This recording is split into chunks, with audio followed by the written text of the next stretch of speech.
कब है छठ पूजा?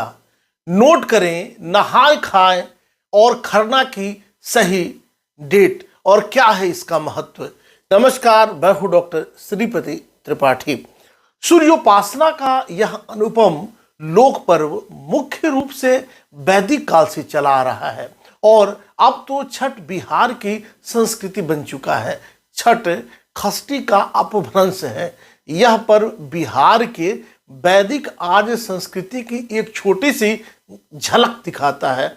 यह पर्व ऋग्वेद में वर्णित सूर्य पूजन एवं उषा पूजन तथा आर्य परंपरा के अनुसार मनाया जाता है। यह पर्व प्रकाश, जीवन शक्ति और ऊर्जा के देवता भगवान भास्कर की उपासना, मानव जीवन की समृद्धि, जन कल्याण, आरोग्यता, विकास के वर्धन के लिए की जाती है।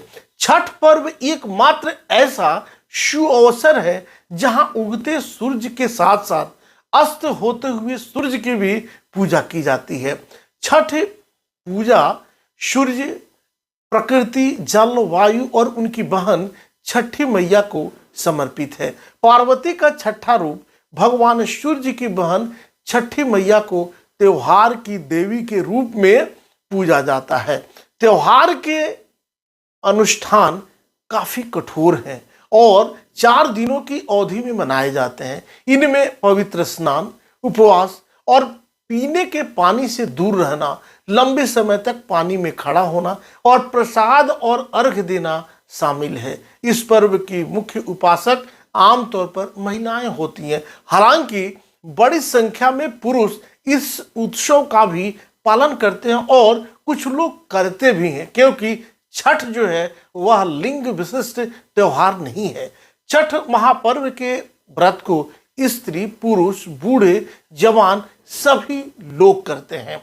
सनातन धर्म में हर वर्ष कार्तिक माह के शुक्ल पक्ष की चतुर्थी तिथि से लेकर सप्तमी तिथि तक लोक आस्था का महापर्व छठ मनाया जाता है। छठ के दौरान सूर्य देव की पूजा उपासना की जाती है। इस पर्व की शुरुआत नहाय खाय से होती है। नहाय खाय कार्तिक माह के शुक्ल पक्ष की चतुर्थी तिथि को मनाया जाता है। इसके अगले दिन खरना मनाया जाता है। वहीं कार्तिक माह के शुक्ल पक्ष की षष्ठी तिथि को डूबते सूर्य देव को अर्घ दिया जाता है, जबकि कार्तिक माह के शुक्ल पक्ष की सप्तमी तिथि को उगते सूर्य देव को अर्घ दिया जाता है। उगते सूर्य देव को अर्घ देने के साथ ही छठ पूजा का समापन होता है। वहीं व्रती खरना पूजन के बाद लगातार 36 घंटे तक निर्जला उपवास करती हैं। जानिए छठ पूजा की सही डेट एवं मुहूर्त। वैदिक पंचांग के अनुसार कार्तिक माह के शुक्ल पक्ष की षष्ठी तिथि 6 नवंबर को देर रात 9:36 पर शुरू होगी और 7 नवंबर को रात्रि में 9:01 पर समाप्त होगी। अतः 7 नवंबर को संध्या काल का अर्घ दिया जाएगा। इसके अगले दिन 8 नवंबर को सुबह का अर्घ दिया जाएगा। कार्तिक माह के शुक्ल पक्ष की चतुर्थी तिथि को नहाय खाय होता है। इस दिन व्रती गंगा समेत पवित्र नदियों में स्नान, ध्यान के बाद सूर्य देव की पूजा करते हैं। इसके बाद सात्विक भोजन ग्रहण करती हैं। भोजन में चावल, दाल और लौकी की सब्जी ग्रहण करती हैं। पंचांग गणना के अनुसार 5 नवंबर को नहाय खाय है। लोक आस्था का महापर्व के दूसरे दिन यानी कार्तिक माह के शुक्ल पक्ष की पंचमी को खरना है। इस दिन व्रती दिन भर निर्जला उपवास रखती हैं। संध्या काल में स्नान ध्यान कर छठी मैया के निमित्त पूजा करती हैं। पूजा के बाद व्रती प्रसाद ग्रहण करती हैं। इसके बाद निर्जला व्रत की शुरुआत होती है। इस वर्ष 6 नवंबर को खरना है। कार्तिक माह के शुक्ल पक्ष की षष्ठी तिथि यानी बता दें कि 7 नवंबर को डूबते सूर्य को अर्घ दिया जाएगा।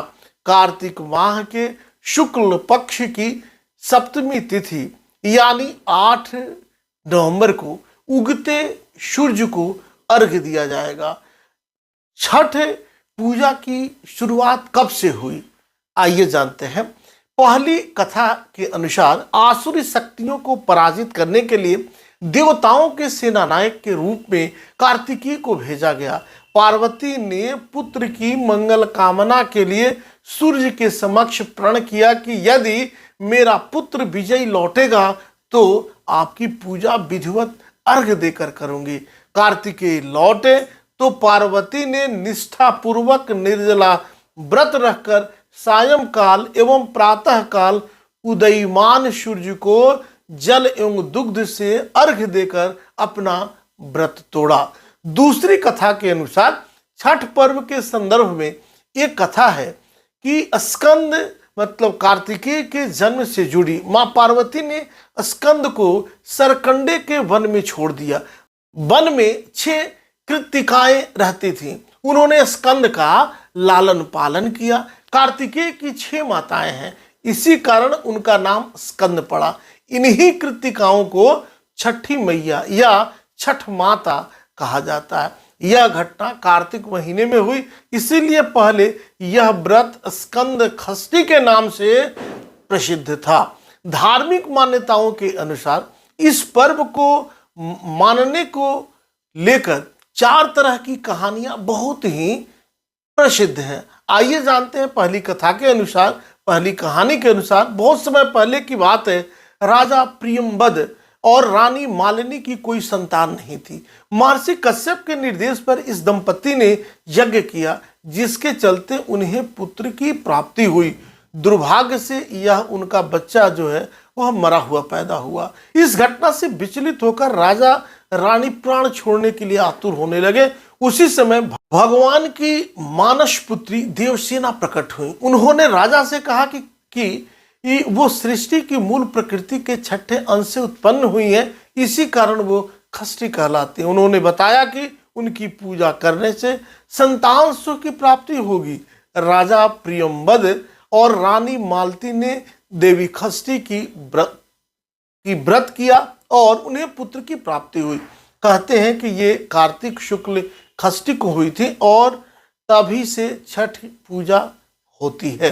विजयदशमी के दिन लंकापति रावण के वध के बाद दिवाली के दिन भगवान राम अयोध्या पहुंचे। रावण वध के पाप से मुक्त होने के लिए भगवान राम ने ऋषि मुनियों की सलाह से राजसूय यज्ञ किया। इस यज्ञ के लिए अयोध्या में मुग्दल ऋषि को आमंत्रित किया गया। मुग्दल ऋषि ने मां सीते को कार्तिक मास के शुक्ल पक्ष की षष्ठी तिथि को सूर्यदेव की उपासना करने का आदेश दिया। इसके बाद मां सीता मुग्दल ऋषि के आश्रम में रहकर 6 दिनों तक सूर्यदेव भगवान की पूजा की थी।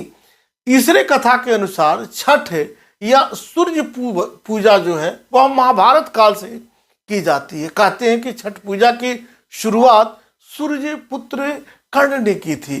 कर्ण भगवान सूर्य के परम भक्त थे। मान्यताओं के अनुसार वे प्रतिदिन घंटों कमर तक पानी में खड़े रहकर सूर्य को अर्घ्य देते थे।